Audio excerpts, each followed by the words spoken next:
Buongiorno e ben ritrovati con il TG Flash di New Sicilia, di seguito i titoli più importanti della mattina. In apertura alla politica, con la battuta d'arresto della manovra di stabilità per la quale si è discusso in aula fino a notte fonda ma senza riuscire a trovare un accordo sui 9 articoli rimanenti. Arrestati 3 messinesi per tentata estorsione nei confronti di un'impresa edile catanese minacciata di essere fatta saltare in aria. In videochiamata dal carcere, 2 detenuti hanno avanzato la richiesta di pizzo ai danni del cantiere di proprietà di Gaetano Vecchio, presidente di Confindustria Sicilia.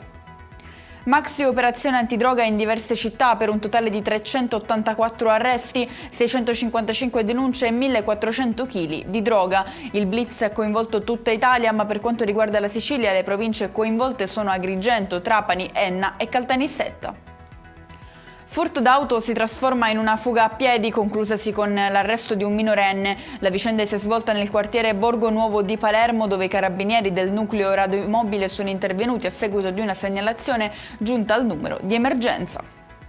Aperti a Catania 2 poli diurni per le disabilità dei minori. Le apposite strutture rappresentano luoghi pensati per accompagnare la persona lungo l'intero ciclo di vita, sostenendo lo sviluppo delle autonomie, delle competenze sociali e della partecipazione attiva alla comunità. E con questo è tutto, prossimo appuntamento stasera alle 19:30, grazie per averci seguito, buon proseguimento di giornata.